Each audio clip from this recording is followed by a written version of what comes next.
وقل رب زدني علما. Tarifatqa girganmiz. 58-ci ekan. Bismillahirrahmanirrahim. Elhamdülillahi rabbil alamin. Vessalatu vesselamu ala seyyidina Muhammad ve ala alihi ve sahbihi ecmaîn. Allahumme alimna ma yenfa'una wanfa'na bima 'allamtana ve zidna ilmen nafi'an ya kerim. Rabbi şrah lana sudurana ve yessir lana umurana ve hlul 'uqdatan min elsinetina yefqahu qawlana ba'd. İnşallah bugün biz oşol mantık ilimde eki çoğun bab bolğon, oşol babtın negizgi birinci babtın negizgi maksatına girip atабыз. Негизги максат ошол эмне болгон? Биринчи баптан тарифат болгон да. Тарифат ага чейинки жанагы альфаз, анан аксам неме альфаздын аксамдары, анан маананы күлли жүзүй кылып, анан күлли деп 5ке бөлүп неме кылгандары булардын бардыгы эмне болуп атат? Васаиллер болуп атат. Бул ошол бүгүнкү өтө турган сабагыбыз, өтө бир маанилүү сабак. Ошол нерсени биз эми бул кавлу шарихти, тарифти түшүнүш үчүн биз ага чейинки айтылган бери жакта маалыматтарды жакшыраак сиңирип алышыбыз керек. Анткени ушул кавлу шарихтери Misal üçün, "Ma huvel insan" dese, hayvan natık. "Ma huvel faros", hayvan sohil dep ar birine biz tarif berебиз da. Bu tarif bergende biz neme kılat ekенбиз? Tiyakta zati, aradi degen nersени жакшылап билишибиz керек болуп калат. Zati degen nerse emne bolot? Aradi degen nerse emne bolot? Aradida da biz kança böldük ele? Khos neme aradida khos anan aradam, anan aların arbi khossa lazima şamila dep bölüp ketmedik bele. Oşolordu negizi kaytalap koyuş керек, ötө zarыл болот. Анан ошол негизи кавлу шарих ошол күллияттан неме келип чыгат да. Эми бул жакта ал-кавлу шарих деп айтып атат. Кавлу шарих. Тарифтин дагы бир аты, тарифтин бир нече аттары бар. Эмне деген? Муарриф деп айтсаңыз болот, тариф деп айтсаңыз болот, анан кавлу шарих. Анан бул кавлду, кавл деген нерсе эми бул мындай алып карай турган болсок, мураккап болуп атат да. Мураккап, мисалы үчүн хайван, натык деген бул кавл болуп атат. Анан бул кавлду эмне деп атат? Шарих деп айтып атат. Бул кавл бизге келип эмне кылып берет дейт? Ошол белгисиз болгон махиятты, белгисиз болгон. Биз инсандын махиятын билгибиз келип атат да, акыйкатын билгибиз келип атат. Ошол махиятты, акыйкатты ошол хайван натык деген келип бизге эмне кылып берет экен дейт? Шархтап берет, түшүндүрүп берет деп атат. Эми бул жерде иснатты эмне деп атат? Бул жерде иснат бул жерде мажази деп атат. Түшүнүңүздөрбү? Негизи чыныгы шархтап берип аткан адам ким? Биякта турган адамсын шархтап берет да. Бул сөзү өзүнөн өзү шарттап бербейт да. Түшүнүңүздөрбү? Ошону айтып атат. Бул мисал үчүн жанагы кандай эле? Неме сыяктуу дейт да. Бычак кесет десең, чынына келгенде бычак кеспейт. Ким? Адамды кесет. Бирок ошол бычак эмне болуп берет? Ошол таасирин тиги экинчи тарапка, экинчи нерсеге нанга же болбосо этке өткөзүп берет. Ошол сыңары бул дагы ошондой дейт. Эми бул жакта дагы бир маселе бар. Бул муарриф. Биз айтып атпайбызбы? Негизи кавл деген нерсе бул мураккапка колдонулат деп айтканбыз. Анан бул муарриф бул өзү чын-чынына келгенде мындай муаррифти алып карай турган болсок, хайван натык деп айтып атабыз да. Хайван натык дегенде, хайван натык бул мураккап болуп атабы? Мураккап тaqyiди же болбосо тавсифи деп айтсаңыз болот. Бул мураккап болгон нерсе, бул сыртынан алып караганда мураккап болсо деле дейт, бул фи кувватил муфрат деп айтылат. Мисалы үчүн, ал-инсан хайван натык деп айта турган болсок, бул эмне болуп атат? Мураккап болсо деле дейт, муфраттын кувватында бул эсептелет. Башкача айтканда бул кодыя болуп бере албайт деп атат бул нерсе. Түшүнүңүздөрбү? Ал эми кодояларда боло турган болсо, алар чыныгы мураккап хакыйлар. Булар мураккап эмне болуп калат экен? Суратан. Мураккап сури, сүрөттө гана.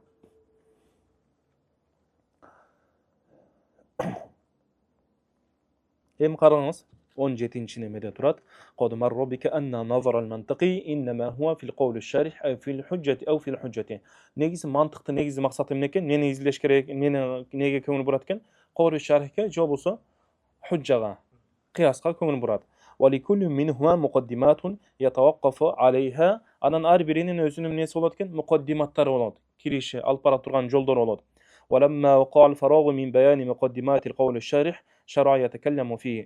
Qawlu şarihtin muqaddimalarını бүтүргөндөн кийин Qawlu şarihtin өзүнө кирип сөз кылып баштады дейт. Эми ва муаррифу шей, бир нерсенин тарифи, бир нерсенин аш-шей дегенден максат бул жерде эмне болуп атат? Муаррифу шейил мажул да. Ошол белгисиз болгон нерсени тариф кылып бизге билдирип бере турган нерсе эмне экен? Huwa al-maqulu alayhi ala hadha ash-shay. Ошол нерсеге эмне кылат экен? Мақул болот дейм. Мақул бул деген мааниси эмне? Ай ма юхмалу алейхи. Хамил кылына турган нерсе деп атат. Түшүнүңүздөрбү? Хамыл кылына турган нерсе. Кантип хамыл кыласыз? Ма хуал инсан деп бизде хакыйкат, инсандын хакыйкат, инсан деп биле беребиз дайыма. Эми болгон бул мисал неме болгон үчүн биз ошол нерсени кайра айтып атабыз. Бул болсо башка мисалды алып келип анан кайра түшүндүрүп кайра неметип отурбастан. Демек, бирөө жарым инсандын хакыйкатын билбейт экен. Хакыйкат эмне десе, ма хуал инсан десе, не деп айтат? Хайванун натык. Ал инсану хайванун натык. Демек, хайван натык эмне болуп атат? Хамыр кылынып атат. Түшүнүңүздөрбү? Ошону айтып атат. Эмне үчүн хамыл кылынат десе, ليفيد تصوره بكنه الحقيقة أو امتيازه عن كل ما عداه. Ошол жанагы хамыл кылуунун дагы бир максаты болуш керек экен. Не болуш керек экен? Бул жактын тарифатта максаты ошол болуп атат. Не болуш керек экен? Бул жакта эки максаттын бирөөсүн айтып атат. Демек, сиз эгерде мисалы үчүн ал инсан хайван натык деп айта турмусуң, же болбосо ал фарасу хайван сохил деп айта турмусуң, ушун үчүн кете бере турмусуң, ошол хайван натык, хайван сохилден максат эмне экен? Ошол биринчи айтылган белгисиз болгон инсандын акыйкатын билдириши үчүн болот экен. Хамылдан максат эмне экен? Тарифат бабында эки нерсе экен. Биринчи эмне болуп атат? Акыйкатын билдирүү болуп атат ошол нерсенин. Бул азыр инсан деген нерсе, бул не болуп атат? Белгисиз нерсе болуп атат да. Эми бул инсан деп коюңуз. Бул жакта хайван натык. Ошол хайван натыкты биз хамыр кылып атабыз да. Не үчүн хамыр кылат экенбиз? Мунун акыйкатын билиш үчүн биринчи максаты. Же болбосо экинчи максаты эмне болуп атат? Ошол нерсени башка нерселерден ажыратыш үчүн. Түшүнүңүздөрбү? Бул башка жанагы биздин каламыбызда кирген зайдун коюмун, зайдун мындай деген нерсе эмес. Зайдун коюмун дегенде карасаңыз, зайдун коюмун же болбосо жаа зайдун дегенде, зайдун жаи неме, зайдун маши же болбосо маши дегенде басат деген немеде. Же болбосо зайдун алимун деп айткандарыбызда. Бизде мисалы үчүн зайдун алимун деп айтканда, алимунду деле хамыр кылып атабыз да. Хамыр кылып атабыз. Бирок бул жактан максат эмне болуп атат? Аны биз неме кылып акыйкатын билүү болуп атабы? Жөн гана анан мындай жаңы бир нерседен кабар берүү болуп атат. А бирок бул жакта өзгөчө тарифат бабында эмне экен максат? Эки нерсенин бирөөсү болот экен. Демек, ошол нерсенин биринчи акыйкатын билдирүү болот экен, экинчиден эмне болот экен? Ошол нерсени башка нерселердин бардыгынан ажыратат экен. Бирөө жарашма айтышы мүмкүн. Зайдун алимун дегениңде, зайтты деле алым эмес зайттардан ажыратып атпайсыңбы? Деши мүмкүн да. Мейли, туура, сен ошол жерге машалла ошол жака жеткениң жакшы нерсе. Бирок нар жагы бир аз чатагараак болуп калыптыр. Не үчүн? Анткени бул алим дегенде, мисалы үчүн бүттүк нерседен ажыратып атабы? Жок, андай эмес да. Түшүнүңүзбү? Бул жерде эмне болуш керек экен? Тарифте ошол инсан, мисалы үчүн хайван натык дегенде инсандын толук акыйкатын билгизип атат. Же болбосо хайван дохик деп айта турмусуң, эмне болуп атат? Бүттүк нерседен ажыратып салып атат. Хайвандын ичине кирген бүттүк нерседен эмне кылып атат? Ажыратып атат. Түшүнүңүздөрбү? Ва тасаввурул хакыйкати иннама якуну бил хадди там. Эми хакыйкатты сиз качан тасаввур кылып, качан билесиз? Ошол хадду там аркылуу билесиз. Хадду там бул жакта тарифтин бир нече түрлөрү бар, 4 түрү бар. Хадду там, хаддун нақыс, росму там, росму нақыс деп берет. Ар биринин немесин айтып берет. Amma naqsu wa rusum fi tarifi fatufidu imtiyazahу ан жамиъи агъяри. Хадду нақыс боло турмаса, же болбосо росму там, росму нақыс бардыгы булар эмне кылат экен? Ошол нерсенин муаррофтун башка нерселерден ажыратууга гана жардам бере алат дейт. Акыйкатын билүүгө жардам бере турган бизде бир эле нерсе экен. Ал кайсы экен? Хадду там деп атат. Түшүндүңбү? Ал-каулу шарих. Шарихтин маанисине келип шейх токтолуп атат. Шейх Мухаммад Шакир дейт. Ай ал-каулу аллази яшрахул махията ва юваддихуха. Ошол махиятты бизге түшүндүрүп бере турган, ачыктап бере турган каулду каулу шарих дейбиз. Эми айтып атат: "Ва иза кунта тажхалу ма'на ал-инсан ва тарабта илма ма'наху", эгерде инсандын маанисин билбей турган болсоң, инсан деген эмне десе билбейт экенсиң. Анан ошонун маанисин билгиң келип атат. Анан айтып атат: "Андай боло турган болсо, фал каулу аллази яшрахуху лака ва юваддихуху хува каулуна ал-хайванун натиқу масалан". Анда ошол инсандын акыйкатын бизге ачыктап бере турган нерсе, сөз эмне болуп берет экен? Хайван натык деген сөз болот экен.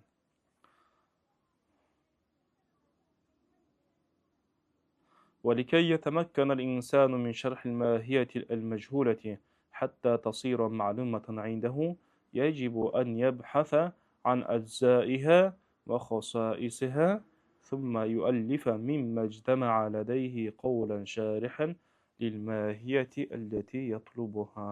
Қараңыздар. Демек, егерде сен жогорку неменен бир кайталап коелу.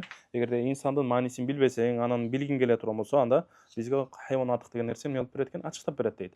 Эми айтып атат. Эми инсан, адам баласы негизи эле. Валика ятамаккан инсан десе, кайра берки жана немедеги инсан эмес сөздөгү. Негизи эле адам баласын айтып атат бул жакта. Адам баласы ошол белгисиз болгон бир акыйкатка жеткиси келе турган болсо, ошону билгиси келе турган болсо, ошону белгилүү кылгысы келе турган болсо өзү үчүн адам эмне болуш керек экен? Ошол махияттын аджзаларын, хосойистерин издеш керек экен дейт. Аджзаларын. Эми тактап айтканда, бул жакта аджзаларынан максат затияттарын издеш керек. Ва хосойисиха дегенде жанагы хавастолор бар го, ошолорун издеш керек деп атат. Түшүнүктүбү? Аджзаиха дегенде бул жерде сиз мындай деп ойлоп калбаңыз, жанагы аджза десе жанагы кул менен немеси каршысындагы жүз бар го, мисалы үчүн могун доска 3 нерседен, темирден, дагы могудан 3 нерсе мыктан турат десе, ошонун жүздөрү деген маанде эмес. Бул жакта эмне болуп атат? Ошол мисалы үчүн инсандын ошол хакыйкатын бир чагылдырып бере турган хисси эмес, маанавий нерсени айтып атат. Хисси эмес, маанавий. Ошол чагылдырып бере турган мисалы үчүн бөлүктөрүн издеш керек дейт. Кандай? Мисалы үчүн ал инсан эмне деп айтабыз? Хайван натык деп. Хайван деген бир жүзү болот, аам болгон жүзү, анан натык деген мусави деген өзүнө тең болгон жүз болот. Ошону эмне кылыш керек экен? Издеш керек экен. Маанавий жүздөрүн издейсиз. Жанагы беркиндей бутун колун деген эмес. Эмне болуп атат? Маанавий жүздөрүн. Хосойисиханан ошол нерсеге, ошол махиятка тиешелүү болгон нерсе хоссуларын издейсиң. Өзүнө гана таандык болгон сыпаттарын издейсиң. Анан ошол жанагы изилдейт. Аджзаларын издейсиң, хосойистерин издегенден кийин сен эмне кылат экенсиң? Ошол жанагы билгиң келе турган махиятты бизге ачыктап бере турган бир өзүңө кабыр кылып бириктиресиң. Сенде мисалы үчүн хайван деген нерсе бар, сенде натык деген нерсе бар, сенде дохик деген нерселер бар. Мисалы үчүн кааласаң хайван дохик деп айтасың, кааласаң хайван натык деп алып келип туруп, эмне кыласың? Махор инсан десе, хайван натык деп алып келесиң дагы, анан ушул бизге нерсени эмне кылып берет? Ачыктап берет дейт. Эми жепчең эле бул нерсе. Эч кандай бир ойлонуп мындай немете турган нерсе эмес. Ва тариқу залика мундагы сага ачыктап бере турган болсом дейт, жолун көрсөтүп берейин дейт. Ан ябхаса аввалан амма таштарику фиhi al-mahiyat ma'a ghayriha min al-mahiyat al-ukhra. Bu жерде белгилеп коюп турам.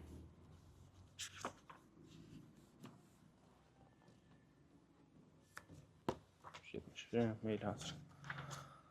Демек эмне дейт? Биринчи эмне кылышың керек экен? Сен бир нерсенин махиятка жетиш үчүн ошол махият менен башка бир махияттын ошол махият менен башка бир махият шериктеш боло турган сыпатты издешиң керек дейт. Мисалы үчүн инсан менен фароз эмеде биригет, хайван да биригет да, хайван деген сыпатта биригет. Демек ошол нерсени эмне кылышың керек дейт? Биринчи муштарак болгон нерсесин изде дейт. Андан кийин муштарак нерсени издегенден кийин аны ошол муштарактан чыгара турган нерсени издейсиң да, кыскача айтканда. Биринчи хайвандыгын издейсиң. Хайванда издей турган болсоң, анткени инсан да кирет, буга фароз да кирет, бакыр да кирет да. Анан ошондон кийин кайра инсанды чыгара турган дагы бир өзүнө таандык болгон сыпатын издейсиң деп атат да. Ошону айтып атат. Биринчи ошол муштарак болгон, башкача айтканда ошол махият, ошол инсандын махияты менен башка бир махияттар менен эгер шерттеш боло турган сыпатын издейсиң, мисалы үчүн инсан сыяктуу, хайван сыяктуу, сумма не дейт? Ядумма илейхи ма яхтассу биха ва ла южаду фи гайриха литатамайяза индаху ат-тамайюз аллази ятлубуху ва ла талтабис бисиваха дейт. Демек эмне кылат дейт? Кийин ошол жанагы неме кылып, хайван, махвал инсан десе, хайван дедиң. Хайван десең, инсанга хайвандыкта инсанга фароз деле бакыр деле шерттеш боло берет. Анан ошолдуктан чыгарыш үчүн дагы бир өзүнө таандык болгон сыпатты алып кел дейт. Эми ибара бир аз эмерек, бирок түшүнүктүү эле, жанагы айтып аткан нерсенин тегерегинде жүрөбүз. Литатамайяза ва ла талтабиса бисиваха. Демек ошол өзү максат кыла тургандай кылып ажыраш керек экен, анан башкалар менен аралашып кетпеш керек экен. فما لم تتميز الماهيات في التعريف عن كل ما سواها لا تكون معروفة بالمعنى الذي تطمئن إليه القلوب. Эми эгерде айтып атат. Эгерде ошол махият, мисалы махвал инсан десе хайванын маши деп кое турган болсоң, махвал инсан десе хайван маши деп кое турган болсоң, муштарак болгон нерсени алып келдиң, бирок муктас болгон нерсени алып келген жоксуң да. Андай боло турган болсо, анда сенин бир мындай жүрөгүң бир тынчый турган бир немени алып келе албадың, ошондой кылып тариф кыла албадың дейт да. Фатаратан якун эми бул жакта айтып атат. Эми ошол жанагы инсанды, мисалы үчүн инсанды ажыратып бере турган, инсанды ошол башка хайвандыкта шериктеш боло турган нерседен ажыратып Bizde iki ajratuvchi var. Birinchisi fasl, ikkinchisi xoss bo'lib beradi. Endi keyda aytib o'tadi. O'sha ajratuvchining birisi zatiy bo'ladi, zatiy bo'lsa nima bo'ladi? Fasl bo'ladi. Keyda arodiy bo'ladi, al bo'lsa nima bo'lib qoladi? Xoss bo'lib qoladi. O'shani aytib o'tadi. Tushundinglar? Jeb chenginglar inshaalloh. Qiynala turgan hech qanday narsa yo'q. فتارة يكون ذلك المميز ذاتيا كالفصل القريب وتارة يكون عرضيا كالخاصة كده من القوات كده عرضي بالقوات خاصة وبهذا الاعتبار تتنوع المعرفات كما ستعرفون إما شنو اعتباردان وشلو يونتن يولوب تيت eğer oşul mumayyiz zati bi zati emes bi. Oşonun negizinde tarifler mi yol ketet deyt, özgörüp ketet deyt. Arqanday bolup türlerge. Misal üçün eğer neme kıla turan bolsa, hadduttan bizde ne oluş gerek ya? Cinsil qorib, fasl qoribden oluş gerek de. Başka çıkında had boluş üçün bizge fasl gerek bolup kaladı. Al qorib boluş üçün ne oluş gerek? Cins qorib gerek bolup kaladı. Haddu naqs boluş üçün bizde misal üçün fasl gelip kala turan bolsa, özü жалгыз. Bolsa fasl menen başka bir misal üçün cism degen nerseler gelip kala turan bolsa, cinsil bayit gelip kala turan bolsa. Oşlordu neme kıladi. Demek bul jakta demek mumayyizdin mumayyiz bul jakta zati bi, jo bolsa zati emes bi degen negizinde tarifler ekiye bölüp ketти deydi. Qanday bolup? Had bolup, anan keyin rasm bolup. Egerde neme fasl gele turgan bolsa, mumayyiz zati bolup, fasl bolup gele turgan bolsa, anda tarifni ne deytkemiz? Had deybiz. Tamı tam emes bal bizge teşekkür yok azırınca. Egerde neme bolup turgan bolsa, xosso gele turgan bolsa, anda ne bolup kalat eken? Rasm bolup kalat eken. Tamı tam emes bal başka mesele. Tam boluştuğu nege baylanat eken? Mınday jеңил ele da. Bundan çıkanda tarifti baştan bizge ne kılabız? Ekiye bölüyoruz. Birinci had, ikinci rasm. Had nege baylanat eken? Fasılga. Fasılga. Cins kereği yok azırınca. Biz tamam naqsqa girerek biz. Demek bu jakta had boluş üçün bizge söz türlem ne gerek eken? Fasıl gerek eken. Rasm boluş üçün bizge ne gerek eken? Xossa gerek eken. Emi bular tamı je tam emes bir deş üçün bizge cinsil qorib gerek bolot. Cinsil qoribti bir kalıp kelsen haddu tam bolot. Cinsil qoribti bir kalıp kelip koysam ne bolup kalat? Rasmı tam bolup kalat. Düşündüңү? Oşon. Demek cinsil qoribtin geliştigi tamamdıkka sebep bolot, tamamdıkka sebep bolot. Tamam mı?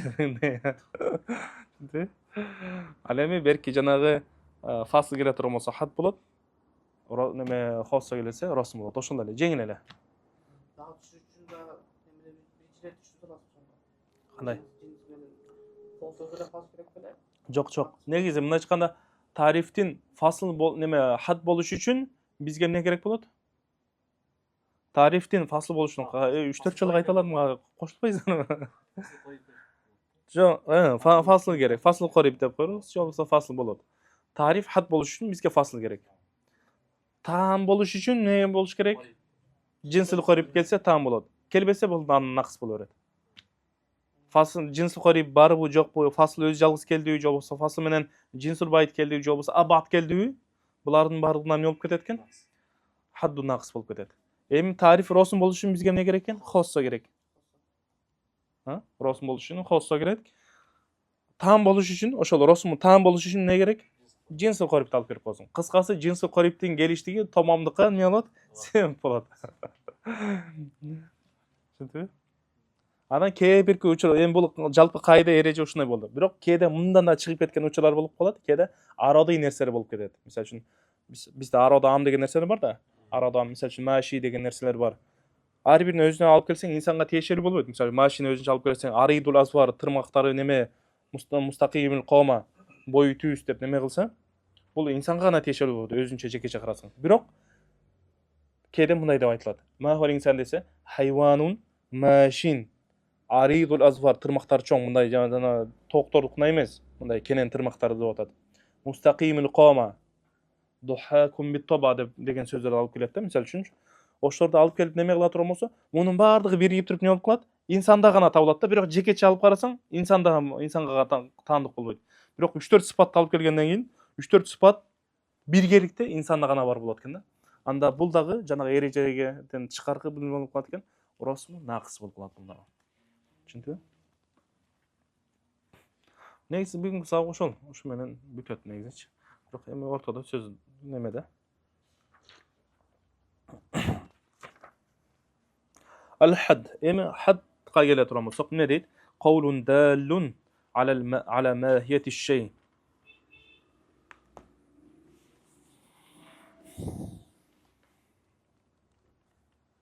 Demek had деген mekin qawlun deydi. Qawlun degende biz aytkanmiz. Suratan murakkab bolat, biroq ma'nani alып kele turgan bolsak mufrad bolуп kalat dep aytkanmiz. Qawlun dalun ala mahiyeti şey. Bir nesenin hem bu jakta eske alıp koyuңуздар. Biz negizi özü hadqa kele turgan bolsa, negizi hadda biz mutlaqul hadd neme kılышыбыз керек. Meyli haddu naqis bu, jo bolsa tam bolup ayırması жок. Biz kıskası ekoğun teң kamtıp kete turganday biz tarif berişimiz керек эле да. Biroq bu jerde tarifte ne alıp koyat? Haddu tamdı gana tarif kılıp koyat. Düşündü? Haddu tamga gana tarif berip koyat. Düşündü? Al haddu degende demek bul jakta siz oylap kalbаңыз. Ekoğunu teң ketip otat dep oylap kalbаңыз. Bul jakta kele turgan tarif ne eken? Haddu tamga gana taandык bolot. Antkeni aslında wal haddu naqis dep özünçe alıp kelet da. Demek bul jakta negizi oşonduktan bul jerde al haddu tam dep kelse daha jakşırak bolmok. Düşündü? Al haddu tam ne eken? Qawlun dalun ala mahiyeti şey. Demek bul qawl bolot, murakkab bolot. Suratan biroq ma'nan fi quwwatil mufrad bolot dep aytkanmiz. Dalun ala mahiyeti şey bir nersenin mahiyatın dalgat kılıp berip oşonu düşündürüp beret deydi. Qawlun şarihun li mahiyeti şey deseng de bolot. Qawlun dalun ala mahiyeti şey deseng de bolot. Qawlun yu'arrifu ve yusawwiru lana mahiyeti şey deseng de bolot. Kete beret. Manileri jakın bir değil. Çünkü bu ana mında çıkanda keyde ibaranın başkaça olup gelgendigi seni mındayça aytkanda nemet koybosun ha. Aldап koybosun. Ha bul жерде ne деп айтты эле? Жанагыда dal деп айтты эле го. Буга чейин шарих деп айтты эле го. Эми неге бул жерде dal деп айтып келди? Бул жерге келсең qawlun muarrifun li mahiyeti şey деп келип атат. Qawlun musawwirun деп келип атат. Ya Allah кандай болуп калды? Мен кыйын болуп кетти го деп. Allah ya Allah деп. Kayaktan mantık ilimine gire saldım депчи. Жок андай эмес. Çünkü manileri bir ele. وهو الذي يتركب من جنس الشيء وفصله القريبين. Demek ne diyotat? Haddu tam boluş üçün ne oluş gereken? Fasıl qarib gerek, cinsil qarib gerek. Oşol eko bolsa ananın keyin bizde ne bolatken? Haddu tam degen narsa bolot. Kal hayvanin natiq bin nisbati ila insan. Ma huwa insan dese hayvan natiq dep ayta turgan bolsa. Demek uşul ne bolatken? Bul had. Wa huwa al haddu tam. Na uşul haddu tam dep atalan. Biri de 19'da turat. Sumya haddan. Ne üçün bul had dep atalıp kaldı? Had degen manisi özü mana degende. Al hudud. Bizde jana fiqh kitabında hududlar bar go. Manisi ne? Maniya, mavaniyalarda zajiratlar. Ne üçün had deme kılınıp atat? Mesela şun arak içkenden özünün, zina kılgan özünün, biröge jala japkanın özünün had nemeleri var. Ne üçün neme olup atat? Bular ne olup atat? Mavaniya olup atat. Zavajirler olup atat. Oşunu neme kıla turmasa, oşundagı tıyat keyin başkalar da tıyat da. Görgen adamlar da, koy. Men eger uşunu kalsam uşunday nemet kılat kim depçi. Sumya haddan liman'ihi dukhul al-ghayri fihi. Ne üçün had bolup atalat dese? Had bolup atalganın bir sebebi ne deyt? Başkalardın oşunun içine, mına çıkanda insan degendin içine bizge misal üçün hayvan natiq degen nerse had bolup atat da. Ne üçün had bolup atat dese? Aytып atat ankeni bul hayvan natiq degen insandın içine dagı başka bir farktın girip ketişinden tıyat dep atat. Misal üçün hayvan natiq degen nerse dep aytkandan keyin insanga biz hayvan natiq dep tarif bергenden keyin insanın içine başka biri girip ketpeyt. Faros girip ketpeyt bul maniga. Çünkü wa tamman ne üçün tam dep atalıp kaldı? Ne üçün tam bolup kaldı? Bu tarifi üstese lihtimalihi ala jami'i zatiyat. Ankeni bul jerde ne bolup atat? Zatiyatların bardygy aytılıp atat. Cinsul qarib bolup atat, fasl qarib oşular bolup atat. Fal haddu ma kana bi mahdi az-zatiyat. Demek had degen ne bolup atkan? Ben bul Şeyh Ahmad Şazili rahimehullah'tun sözü boyunca ne dep atat? Bu neme muhakkiktin aldından biz elhamdülillah sabak alganбыз bu işin aldından. Algaçkı nemelerden bolup Kırgızlar oşul wagtda 4-5 kırgız bar bolчу, oşul wagtda bar bolganбыз. Kança jыл bolup ketdi? Уже 4 jıl boldu, şunday boldu bu şeyhten. 4 жок, 4 andan da köp bolup ketdi okşayt. Makulattan sabak alganбыз oşonda. Makulat ilimi oşondo эми неметип аткандай.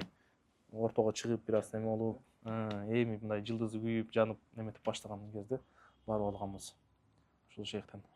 Жаш кайтыш болуп кетти. Алла рахматына мейримин алган болсун. Өтө өзү деле жаштын 89 беле 88 беле ушундай неме болчу. Чечнеде барып, Чеченстанда барып сабак берип неме болуп аткан болчу. Ошол кезде жана коронавирус неме болуп калды го. Ошондо кайтыш болуп кетти да. Жаш болчу. Чындан эле көп мындай немеси, мындан үмүт көп эле. Ар бир нерсе Алла Тааланын немесин, Алла Тааланын тагдырына жараша болот да. Endi бұл жақта шейх айтып отыр, не дейді? Фал-хадду ма кана би махди затият. Хад, қарасаңыздар, мен бұл жерде мен айтып бұл шу сөз айтылған турабы же тура емес же мунақашаға هل هذا القول قابل للمناقشة قابل للنقاش أو لا يقبل حد تام деш керек эле. Эгерде жөн эле мутлакул хад десекчи, нақысдаган пикир десек, кандайча болуп калат? Кандай, мисалы? Мунакаша кылайлы. Мунакаша кылганда үйрөнөйлү.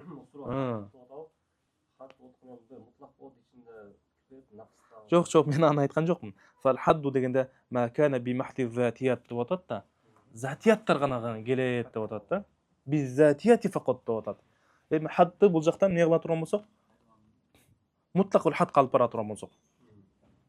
Анткени бул жакта негизи хад деп айткан, суммия хаддан дегенде. Бул тариф хад деп аталды десе, бул ичине хад деп аталгандыгына нақыс деле таам деле кире берет да. Болгонун таам неден тамамдыкта айрылып атат, нақыстыгы нуксандыктан эме айырмаланып кетип атат. Бирок хат экендигине эки тең болуп атат, муштарак болуп атат. Неге зати десе, анткени ал жерде нақыс болмосо ал жерде авария келип калышы мүмкүн да. Мисалы үчүн мындай деп айтабыз. Хадду таамга мисал алып келе турган болсок, не деп айтабыз? Хайван натык инсанга. Хадду нақыс калып келе турган болсок, натык жол болсо эмне болуп калды? Жисмун натык деп айта турган болсок. Жисмун натык. Жинсил байт фасыл бар экен. Башкалар кетпейди. Муштарак болгон себептен да жарымдар. Шашпай, мындай ойлонуп, шашпай неме кылыңыздар. Жинсил байттан башка нерсе Жана неме аятта не деп келет эле? Кур'ан окулуп вахийси бүткөнгө чейин шашылбай тур дейт го. Бир аз ойлонуп неме кылыңыздар. Ошондой чыгып алат да. Ошол чыкса дагы бир кайра немеден фильтрдан бир чыгарсаңыз.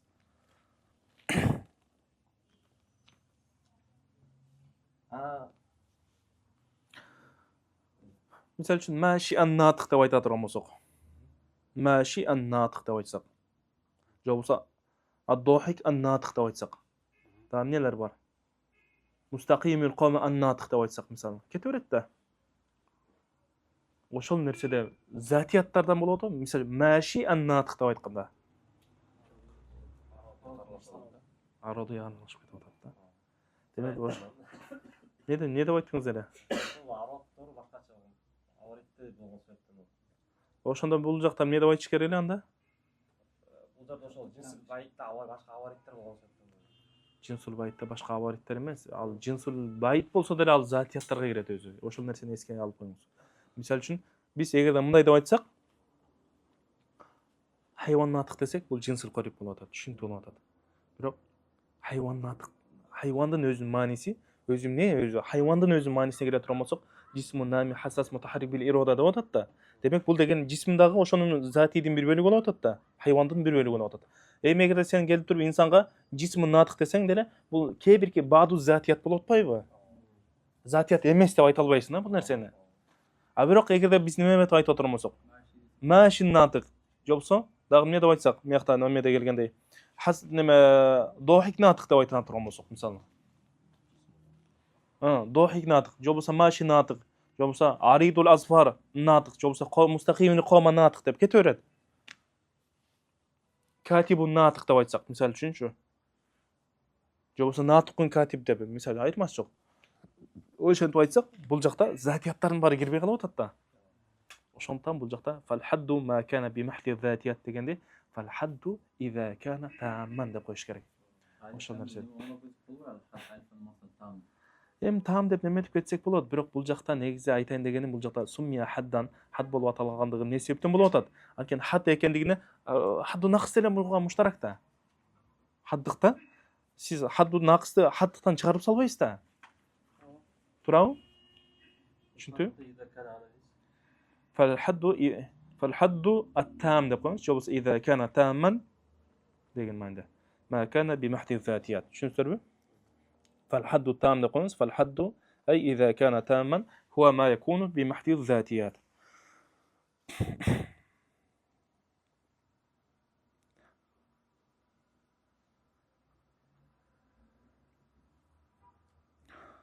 Шархул Баннаниде да ушул жерде келген. Бул лиманихи духулал гойри деп айтты го.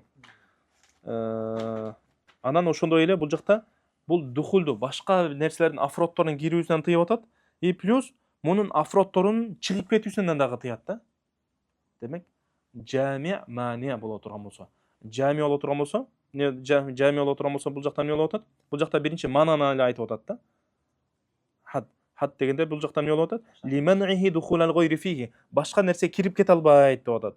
Бул деген эмне болуп атат? Мания болуп атат. Жана ошондой эле тиги Баннаниде келгенде валиманихи афродал махдуд минал хуруджи анху. Ошондой эле экинчи дагы мунун мана бар.